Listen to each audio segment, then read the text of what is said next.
오늘도 예배 자리에 나오신 우리 성도님들 반갑습니다. 코로나가 빨리 종식되고 또 방송으로 시청하시는 성도님과 또 이 자리에 나와서 같이 예배드리는 성도님들 모두가 말씀을 통하여 은혜 받는 이 시간 되시기를 주님의 이름으로 축복합니다. 예.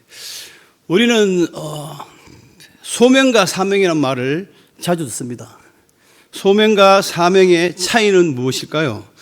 소명이라는 말은 말 그대로 하나님으로부터 어떤 부름을 명령받은 것이다 라고 볼 수 있겠습니다. 영어로는 보통 콜링이라고 말하죠. 또 소명과 함께 같이 따라다니는 용어가 바로 사명입니다. 사명. 발음은 비슷하지만 또 의미는 다릅니다. 사명은 소명을 받은 자가 당연히 실천해야 할 그 일을 의미하는 겁니다. 영어로 말하면 미션이겠죠. 바로 그 콜링과 미션의 차이라고 볼 수 있겠습니다. 정리를 하자면은 소명은 하나님으로부터 부르심을 받은 것이고 그 사명은 부르심을 받은 자가 당연히 실천해야 할 일들이 바로 사명이라 볼 수 있겠습니다. 우리가 디모데후서 1장 9절 말씀 준비됐나요? 네, 같이 한번 읽겠습니다. 시작. 하나님이 우리를 구원하사 거룩하신 소명으로 부르심은 우리의 행위대로 하심이 아니요 오직 자기의 뜻과 영원 전부터 그리스도 예수 안에서 우리에게 주신 은혜대로 하심이라. 하나님이 우리를 소명하여 부르신 것은 바로 하나님이 우리가 거룩한 소명이기 때문에 우리 모두는 그것을 소명을 거절할 수가 없는 것입니다. 그리고 우리의 의지와 우리의 행위로 된 것이 아니라 주님의 뜻과 그 계획 가운데서 우리는 부르심을 받은 것이 자들입니다. 그것이 바로 우리는 소명을 받은 거죠.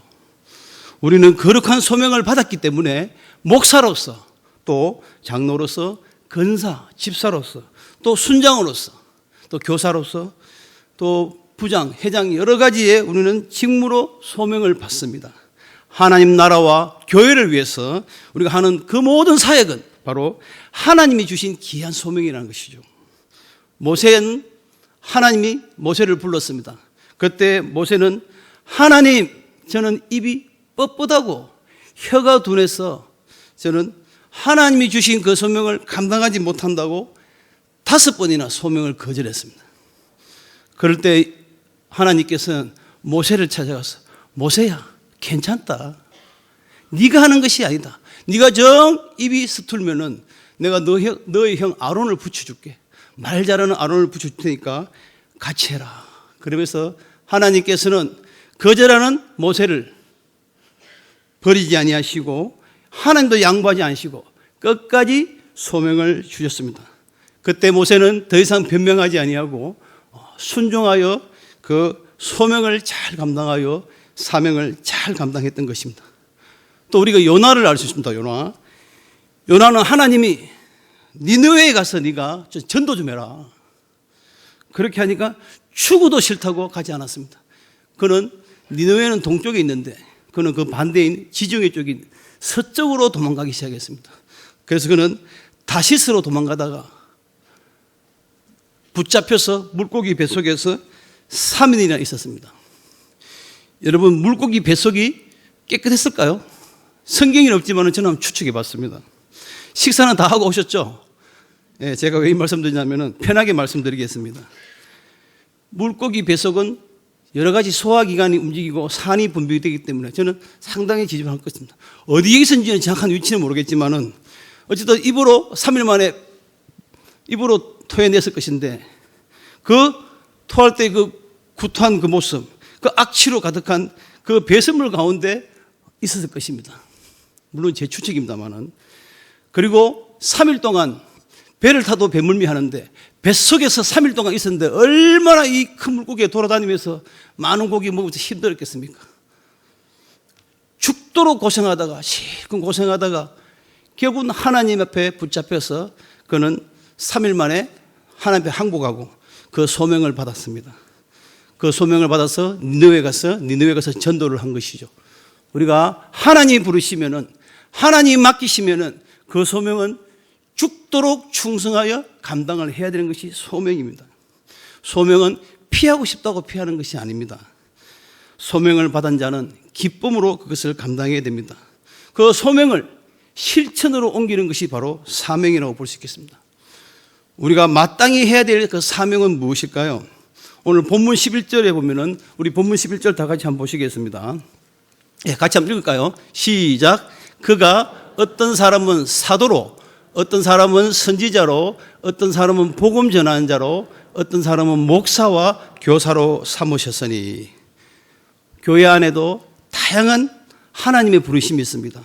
각자의 은사대로, 각자의 부르심의 목적에 맞게 합당하게 그 부르심에 우리는 사용되면 됩니다.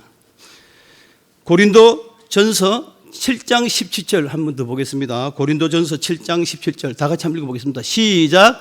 오직 주께서 각 사람에게 나눠주신 대로 하나님이 각 사람을 부르신 그대로 행하라. 내가 모든 교회에서 이와 같이 명하노라. 예, 우리는 은사를 받으면은 각자가 다 다릅니다. 각자의 목적, 하나님이 주신 목적이 다르고 그 은사가 다르기 때문에 우리는 그 일을 잘 감당하면 되는 겁니다. 교회가 성장하기 위해서는 온전한 사명을 받은 성도가 많이 교회에 있어야 됩니다. 오늘 본문 12절 말씀을 다 같이 한번 보겠습니다. 오늘 좀 읽는 시간을 많이 갖도록 하겠습니다. 한번 읽는 것이 더 기억에 오래 남을 것 같아서 그렇습니다. 자, 4장 12절 시작. 이는 성도를 온전하게 하여 봉사의 일을 하게 하며 그리스도의 몸을 세우려 하심이라. 예, 아멘. 그리스도의 몸은 무엇입니까? 15절에 보면은 바로 교회의 머리는 그리스도라고 나와 있습니다. 그리스도의 몸을 세우는 것은 교회를 바로 세우는 것입니다.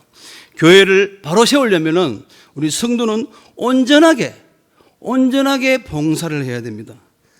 그리고 성경은 이야기하기를 결국 성도가 온전한 사명을 감당할 때 교회가 바로 세워지고 바로 그 교회는 부흥하는 것이죠. 성도의 온전한 사명은 13절에 보면은 하나님의 아들이신 예수님을 올바로 믿는 것이고 또 예수님을 올바르게 아는 것이 우선되어야 한다고 이야기하고 있습니다. 온전한 사명을 감당하려면은 예수님처럼 그 사명을 행해야만 됩니다. 예수님께서는 어떻게 사명을 행하셨을까요? 그분은 온전한 사명을 행하기 위하여 우리를 대신해서 피 흘려 죽으셨고 또 우리를 위해서 조롱과 채찍을 받으시면서 바로 십자가를 지고 가셨습니다. 예수님이 골고다 언덕에 십자가에 매달렸을 때 그 사람들은 예수님께 썰개를 탄 포도주를 마시게 했습니다. 예수님은 썰개 단 포도주는 바로 그 마취제, 몰약계통인데 그거는 십자가를 처형하는 사람들에게는 고통을 감해 주려고 하는 마지막으로 제공하는 자비 같은 것이 바로 썰개 탄 포도주입니다. 그 포도주를, 썰개 탄 포도주를 줄 때 예수님은 그것을 거절하셨습니다. 왜냐하면 인간이 저지른 최악의 극한 고통을 예수님은 몸소 체험하시면서 인간이 고통받는 그것을 그대로 받아들였기 때문입니다. 예수님은 옷이 다 찢어지고 벗겨지면서 그 고통을 받으시면서 조롱과 멸시와 수치심으로 몸소 체험하시면서 모욕을 당하시면서 죽으셨기 때문에 그분은 온전한 사명을 감당하신 거고 우리는 죄에서 구원을 받은 것입니다. 예수님의 온전한 사명을 체험한 사도 바울은 갈라디아서 2장에 놀라운 고백을 합니다. 내가 그리스도와 함께 십자가에 못 박혔나니 그런즉 이제 내가 사는 것이 아니라 오직 내 안에 그리스도께서 사는 것이라. 사도 바울의 고백처럼 십자가에는 예수님이 박히신 못자국이 3개가 있습니다.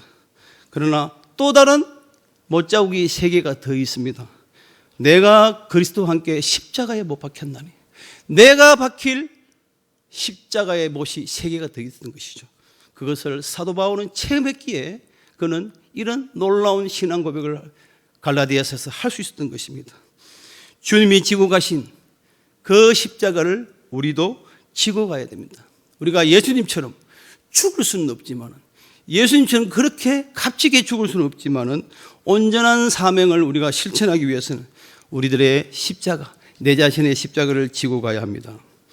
온전한 사명을 실천하기 위해서 3가지 사명이 있겠습니다.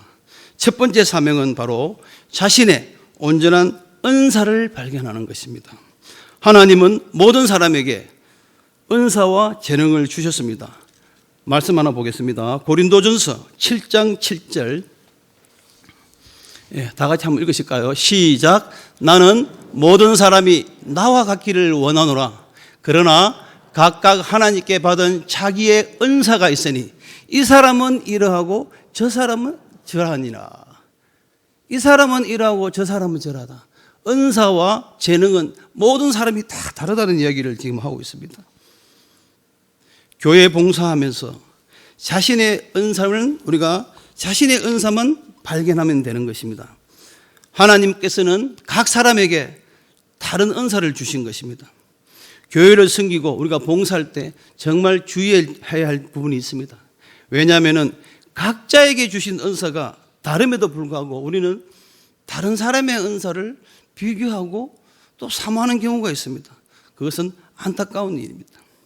찬양을 잘하는 은사가 있고 전도를 잘하는 은사가 있고 또 교사의 은사를 가진 사람이 있고 또 손재주가 뛰어난 사람, 음식을 잘 만드는 사람, 율동을 잘하는 사람, 우리에게는 여러 가지 하나님이 주신 은사가 다 다릅니다. 아니, 반드시 다 달라야 됩니다. 교회가 전도만 하고 찬양을 안 하거나 음식을 안 만들면 교회가 어떻게 돌아갑니까? 또 교회가 찬양만 하고 전도 안 하고 또 교사가 없으면 교회가 어떻게 돌아가겠어요? 교회가 성장하고 부흥하려면 다양한 은사로 자기 자신의 은사를 개발하고 발견하여 자기 자신의 위치에서 유기체적으로 돌아갈 때 그 교회는 성장하고 부흥하는 것이죠. 우리 몸도 소화기관이 있고 배설기관이 있고 또 호흡기관이 있고 순환기관 여러 가지 기능이 있으며 신경계와 근육과 뼈와 여러 가지 기능이 있습니다. 그 기관들이 정상적으로 돌아갈 때에 그 사람은 병원에 갈 필요 없이 튼튼하고 건강한 사람이 되는 것입니다. 교회도 마찬가지죠. 내가 가진 은사가 제일이라고 생각하면 그거는 안 됩니다. 또 반대로 내가 가진 은사와 사역이 작아 보이고 초라하다고 생각할 필요도 없는 것이죠. 왜냐하면 은사는 하나님께서 거룩한 은사로 모든 사람에게 주셨기 때문에 우리는 그 은사를 개발해야 됩니다.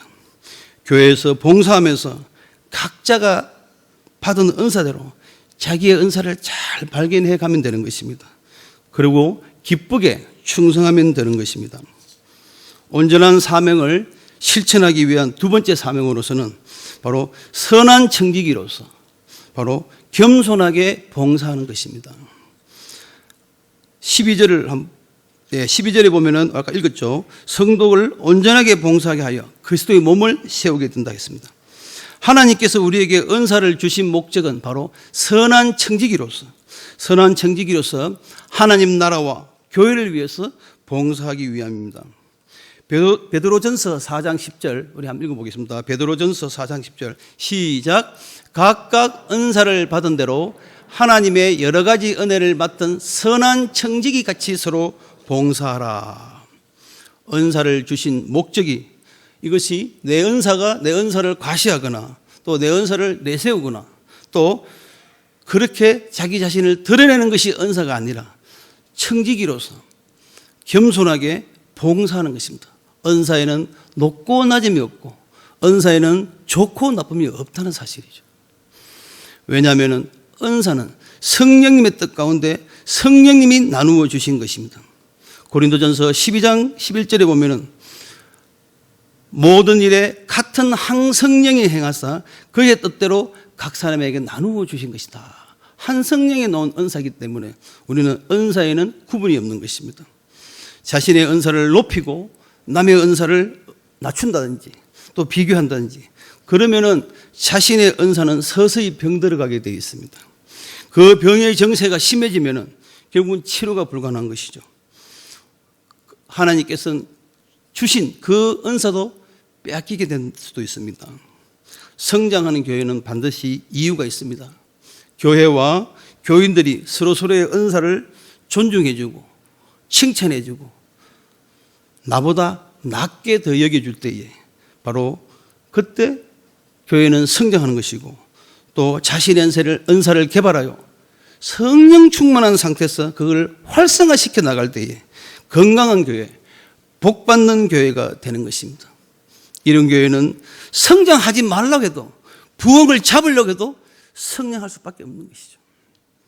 좋은 교회란 것이 역사가 오래되고 전통이 있고 건물이 웅장하다고 좋은 교회가 아니라, 바로 나보다 남을 더 낮게 여기고 은사를 서로 개발해주고 또 은사를 서로 칭찬해주며 서로의 어려움을 살펴주며 웃음을 잃지 않고 온전한 사명을 잘 감당하는 교회가 건강하고 좋은 교회인 것입니다.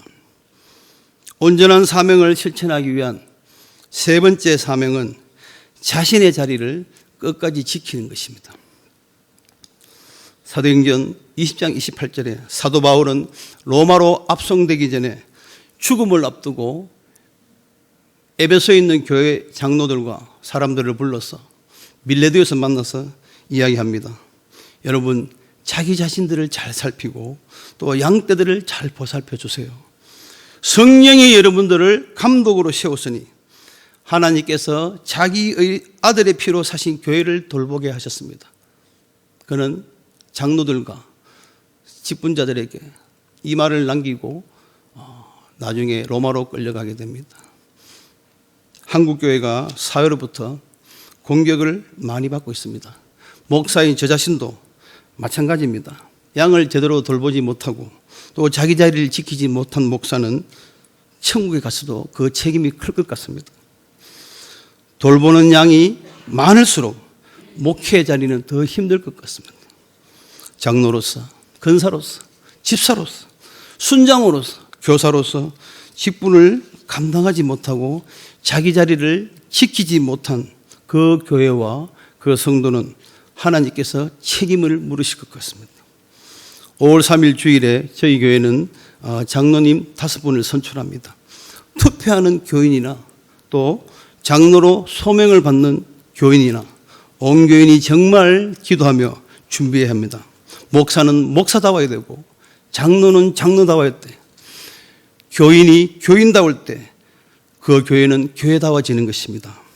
하나님 앞에 섰을 때에 우리가 부끄럽지 않은 그런 직분자가 되는 것이 바로 교회의 사명이라고 봅니다. 우리는 각자의 은사대로 자기의 자리를 지키는 것이 정말 중요합니다. 예수님께서는 겟세마네 동산에서 두 마디의 기도를 합니다. 내 아버지여,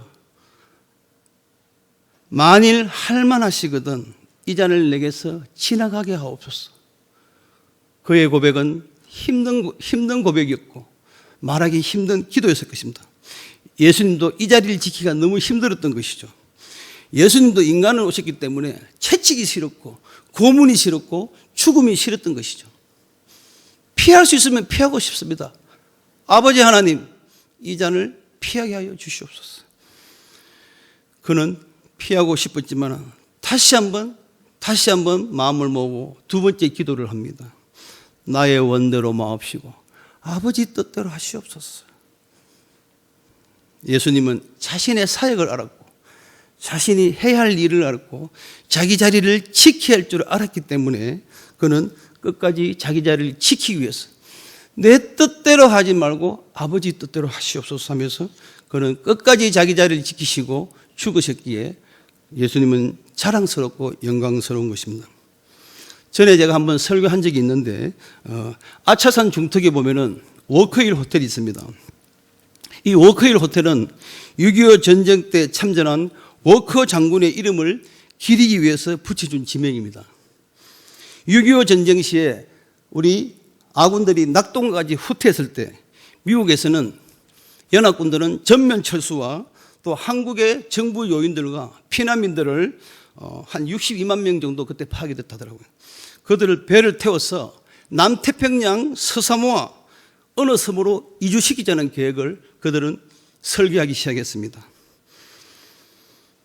당시 메가더 장군은 일본에 있었는데 그도 그렇게 하려고 마음을 먹었습니다. 그때 한국의 낙동강에 있던 워커 장군은 한국에서 죽더라도 나는 끝까지 이 자리를 지키겠다. 그는 유명한 말을 남깁니다. Stand or die.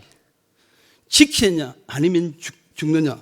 그는 그 발을 남기면서 끝까지 낙동강 전선을 지키면서 그 이후로 인천 상륙작전이 가능하게 되었다 합니다. 만약 워커 중장이 그 자리를 지키지 않았다면 지금 대한민국은 상상해 볼 필요가 있습니다. 어쩌면 남태평양의 작은 섬에서 우리들은 지금 우리의 민족과 우리의 땅을 찾기 위해서 노력하고 있을지도 모릅니다. 우리는 메가더 장군보다도 워커 장군을 잊어서는 안 됩니다. 끝까지 자기 자리를 지켰기 때문에 대한민국이 있었다고 저는 생각합니다. 그는 서울에서 죽어서 워커힐 호텔에 묻혔고 지금도 호텔에 그의 비문이 지금도 있습니다. 워커힐이라는 이름은 워커 장군이 묻힌 언덕이라는 뜻이죠. 자기 자리를 지키는 것은 너무나 중요합니다. 가룟 유다는 계산이 참 빨랐습니다. 계산이 너무 잘해가지고 머리가 좋아서 예수님께서 회개를 맡겼습니다. 그러나 가룟 유다는 회개 맡은 그 자리 이상을 생각하고 재물의 욕심 때문에 자신의 자리를 이탈하여 몇 푼 안 되는 돈 때문에 예수님을 자기의 스승을 팔아버렸습니다. 결국은 그도 비참한 최후를 맞이합니다. 원래 남의 떡이 커 보입니다. 남의 자리가 커 보이는 것이 인간의 죄로부터 출발하는 우리의 모습입니다. 우리는 가끔 남의 자리를 부러워하기도 합니다. 그래서 자리를 이탈하고 싶은 유혹도 생깁니다. 정치판이 그렇고 교회가 그럴 수도 있고 부부간에도 그럴 수가 있습니다. 내 잘못보다는 남의 잘못이 더 커 보일 때 문제는 일어나기 시작하는 것이죠. 결국은 서로가 상처를 받고 서로가 아픔으로 교회도 가족도 내가 아는 주변의 모든 사람도 성장이 멈추어질 수밖에 없는 것이죠. 사랑하는 성도님, 항상 그 자리를 지키셔서 교회와 가정과 사업처와 나라가 든든히 세워져 가길 바랍니다. 말씀을 마무리합니다. 사도 바울은 아름다운 신앙 고백을 합니다. 내가 달려갈 길과 예수께 받은 사명, 곧 사명, 그 하나님의 은혜가 복음을 증언하는 일을 내가 마침에 나의 생명조차 조금도 귀한 것으로 여기지 아니하노라. 그는 죽음을 앞두고 로마로 끌려가면서 자신의 사명을 다한 것에 기뻐하는 바울의 신앙 고백을 들으면서 제 자신도 참 부끄러운 것을 발견합니다. 교회는 어느 한 사람의 의지나 능력으로 세워지는 것이 아닙니다. 교회는 사람이 세운 것이 아니라 하나님께서 그의 피값으로, 예수님의 피값으로 세우신 교회이기 때문입니다. 각자의 은사와 재능을 잘 발견하시고 또 교회에서 청지기로서 봉사하고 충성하는 것이 바로 성도들의 온전한 사명이라고 봅니다. 자신의 자리에서 사명을 잘 감당하셔서 주님 앞에 칭찬받고 교회를 굳건히 세워나가시는 저와 여러분이 되시기를 주님의 이름으로 축복합니다. 아멘.